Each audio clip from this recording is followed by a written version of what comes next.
Imagine finding out that your next-door neighbor has been stealing your Wi-Fi for months without asking. That's exactly what happened when I realized that my neighbor, Karen, was using my network without permission. So I did what anyone would do. I changed my Wi-Fi password. But I had no idea that this small act would lead to Karen calling 911 on me. What happened next was nothing short of outrageous. Karen didn't just want her Wi-Fi back, she wanted me arrested. And she was about to learn that messing with the wrong neighbor can come with some serious consequences. We would deeply appreciate if you would take your time to like this video, subscribe for more videos like these, and comment below if you've ever had an entitled neighbor take things too far. Let us know your story in the comments. It was just another typical morning. The sound of my coffee machine filled the quiet of my kitchen, the faint light of dawn breaking through the blinds. I was sitting at my desk, sipping coffee, ready to tackle the day's work. As a tech professional, my job depends on a fast, stable internet connection. I'm constantly working with clients online, running security protocols, and managing networks remotely. A slow internet connection is not just an inconvenience for me, it can seriously affect my productivity. But that day, it wasn't just a minor issue. The internet connection was incredibly sluggish. I tried refreshing a few web pages, but they would load only partially before freezing. The Wi-Fi icon on my laptop kept flickering, indicating that something wasn't right. I tried a few troubleshooting steps, resetting the router, checking the modem, and even running diagnostics, but nothing seemed to work. I felt the frustration growing. This wasn't the first time this had happened, and it was becoming a frequent issue. I glanced at the time. It was getting late, and I had an important project deadline approaching. I couldn't afford to waste any more time dealing with this problem. So I decided to dig a little deeper into the issue. I opened up my router's admin page, something I hadn't done in a while, and immediately I saw something that didn't sit right. Under the list of connected devices, I found 3 that I didn't recognize. 3 unknown devices, none of which were mine. The first device listed was clearly Karen's phone. I recognized the name immediately, as we had talked about tech and Wi-Fi speeds once before. The second was labeled with the name of her youngest child, and the third device had the name of her older daughter. It all clicked. I was staring at the cold, hard truth. Karen had been stealing my Wi-Fi for months. I wasn't just frustrated with the slow speeds anymore. I felt violated. This wasn't some innocent mistake. She knew exactly what she was doing. She had been using my internet for free, without asking, without even a hint of respect for my privacy. The more I thought about it, the angrier I became. My wife Sarah had noticed the internet lag too, but we both thought it was just a service issue or maybe even a glitch in the connection.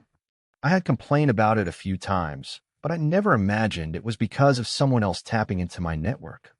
I sat there for a few moments, trying to control the growing frustration in my chest. How long had this been going on? How many times had Karen connected to my network without permission? How many times had she used up my bandwidth, causing my speeds to plummet while she went on with her day, completely unaware that I knew? The fact that this had been going on for months made it worse. It wasn't just a one-time mistake. She had been taking advantage of me for months, using my internet as if it was some free resource. I had enough. Without wasting another second, I logged into my router settings and immediately kicked all unauthorized devices off the network. But that was only the beginning. I quickly changed the Wi-Fi password, making sure to set it to something strong and secure. I didn't want to escalate the situation with a confrontation just yet. I simply wanted her to stop using my internet without permission. I leaned back in my chair and took a deep breath, trying to steady my emotions. But even as I changed the password, I knew this wasn't going to be the end of it. Karen was the type of person who believed she could do whatever she wanted, and I wasn't sure how she'd react when she found out she could no longer use my Wi-Fi. But then I heard something I didn't expect. About an hour after I changed the password, I heard a knock on my front door. I wasn't expecting any visitors, so I stood up to answer, already feeling a sense of unease. When I opened the door, I saw Karen standing there, arms crossed, holding her phone.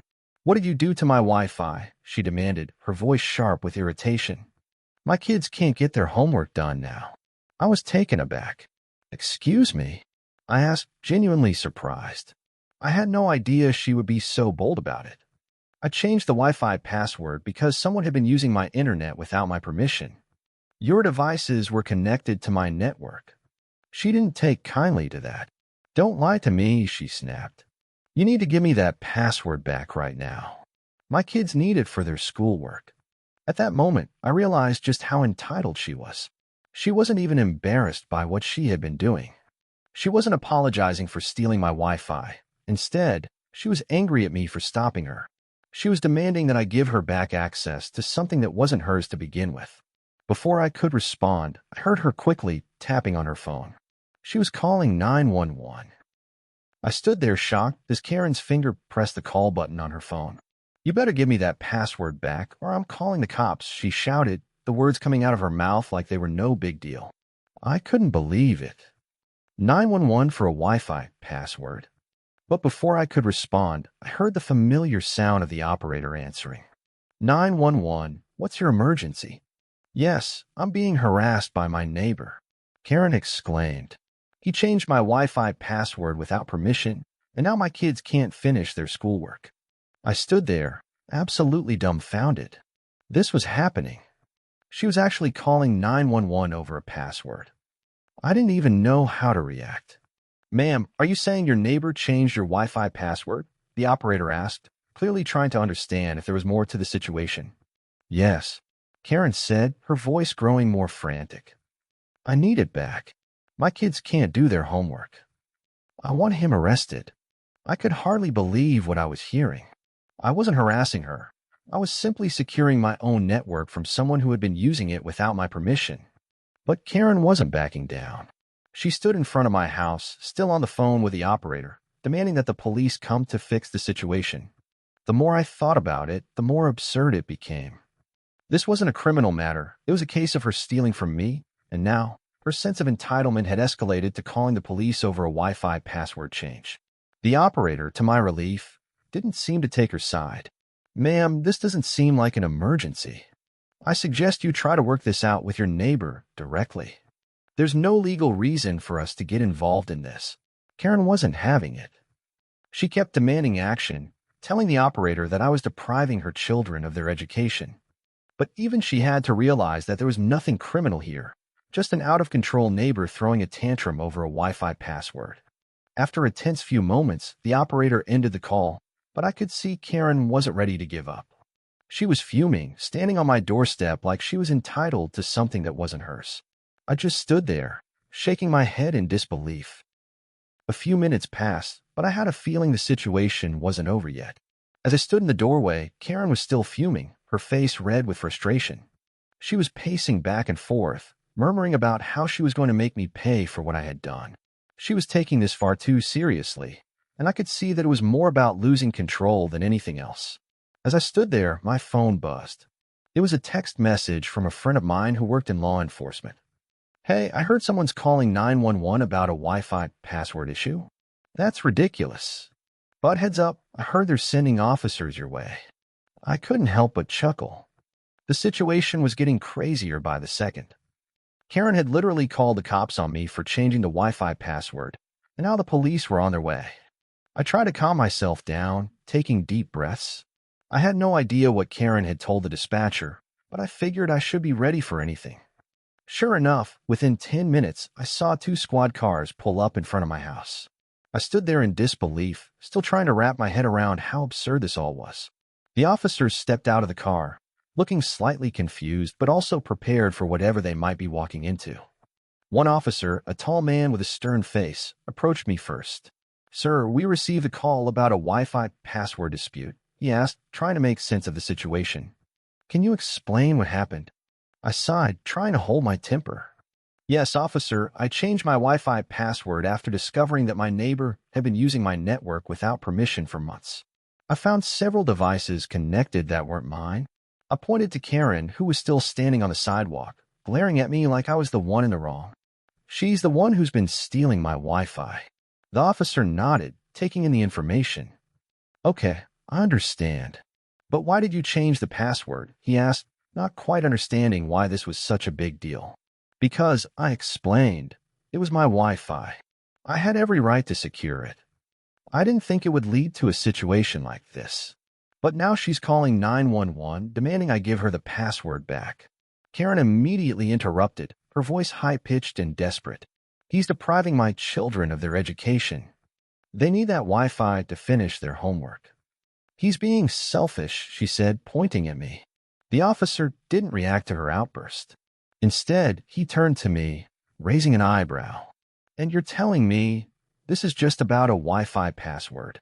That's exactly what it is, I said, trying to stay as calm as possible. She's been using my network without asking. I've been having issues with my connection for a while, and when I discovered unauthorized devices on my Wi-Fi, I simply changed the password to protect my privacy. The officer glanced at Karen, who was practically shouting now, still demanding that I be arrested for hacking her internet access. But her claims were completely unfounded, and I could tell the officer was starting to see that. The second officer, a younger woman, stepped in. "Ma'am, I need to ask you a question," she said to Karen. "Were you given permission by Mr. Thompson to use his Wi-Fi?" Karen hesitated for a moment. She could tell that she was starting to lose control of the situation. But instead of admitting fault, she tried to act like this was all just a misunderstanding.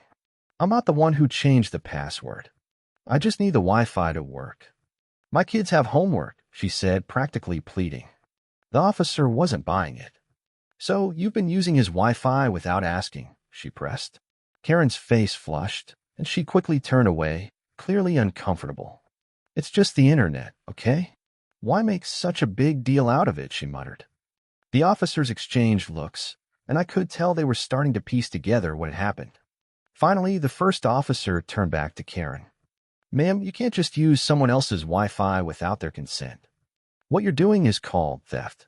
It's not a criminal emergency, and calling 911 was not appropriate." It was clear now that Karen had no leg to stand on. She was caught in her own entitlement, thinking she had a right to something that wasn't hers. The officer turned back to me. "Sir, you did the right thing by changing your password. There's no reason for us to be involved in this further." Karen's face twisted with anger. "You can't just let him get away with this," she shouted, but the officer gave her a stern look, signaling that it was over. The officers left soon after, and Karen stormed off in frustration. But I couldn't help but feel relieved. She had pushed things too far, and now it was clear to everyone that she was the one in the wrong. The next few days were a whirlwind. After Karen's failed attempt to involve the police over a Wi-Fi password change, the entire neighborhood was talking. The word spread quickly about Karen's ridiculous 911 call, and people were starting to realize just how far she had gone with her sense of entitlement. I heard from a few of my neighbors who had always been uncomfortable with Karen's aggressive behavior, but they had kept quiet, afraid of speaking out against her. She had a reputation in the neighborhood for being the self-appointed authority, always nitpicking and making rules that nobody had agreed to. Now, though, with a 911 fiasco out in the open, people were finally starting to speak up. But the fallout wasn't just in the neighborhood, it was at home too. Sarah, my wife, was fuming when she heard the details. She was as shocked as I was that Karen had escalated things to such a level. She didn't want to get involved in anything that could lead to further conflict, but she was glad I had stood my ground. Still, Karen's actions were starting to get under my skin more than I expected. It wasn't just about the Wi-Fi anymore. The fact that she had the audacity to call the cops on me for something so trivial was infuriating. She had no respect for my boundaries, and that crossed a line I wasn't willing to ignore. I decided it was time to take matters into my own hands. I had all the proof I needed now. Screenshots of the devices connected to my Wi-Fi, a recorded log of the password changes, and even evidence of Karen's attempts to claim entitlement to my internet connection. It was time to make sure that this wouldn't happen again, not just with Karen, but with any future neighbors who might think they could take advantage of my generosity. I contacted a local attorney to discuss my options. "You have every right to protect your internet connection," he told me. "If she continues to harass you or steal from you, you can take legal action. I'd recommend documenting everything, though, just in case it escalates further." The next day, I decided to go to Karen's house. I didn't want to escalate things, but I needed to set some clear boundaries. I had made my peace with the situation, but I wasn't going to let Karen continue to treat me like a doormat. It was time for a real conversation. I walked over to her front door, knocked, and waited. A few moments later, Karen opened the door, her face still flushed with frustration from the events earlier. "What do you want?" she asked, arms crossed defensively. "Karen," I said, trying to keep my tone even. "I just wanted to talk."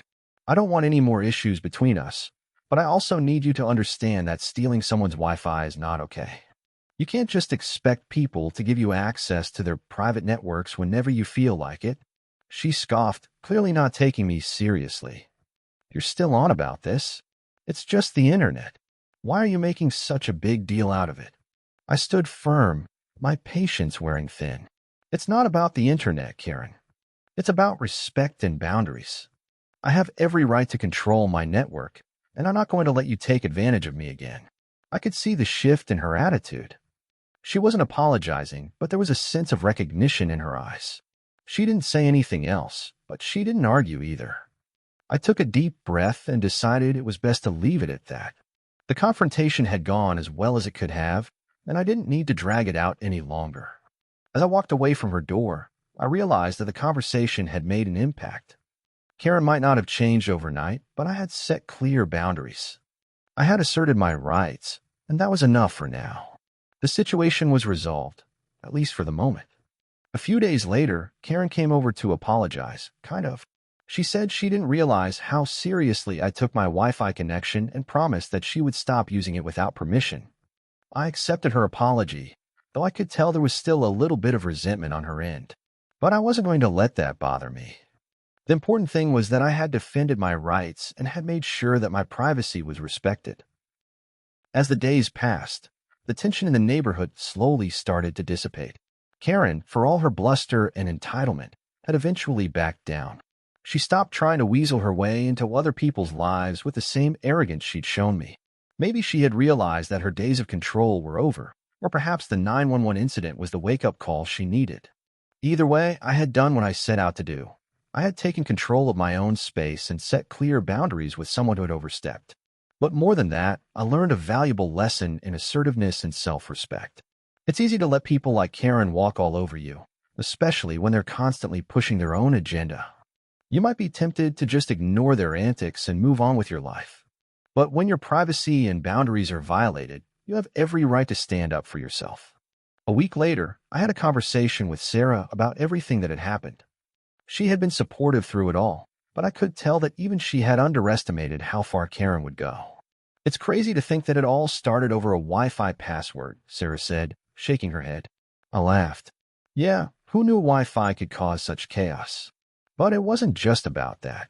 It was about respect and about making sure I wasn't letting someone take advantage of me. We talked about how the incident had affected me, how violating my privacy had felt like an attack, but also how I had come out of it with a deeper understanding of how important it is to protect your personal space. The neighborhood started to settle back into a new rhythm. People weren't afraid of Karen anymore, and I noticed more neighbors speaking up when they had concerns. The idea of standing up for what was right, whether it was about Wi-Fi or other issues, had caught on. It felt like a change in the air, like a breath of fresh air after a long, tense period of silence. But it wasn't just about Karen's defeat. It was about something larger, the power we all had to create a community where we didn't let a single person run the show, where neighbors could rely on each other and feel comfortable setting boundaries without the fear of someone taking advantage.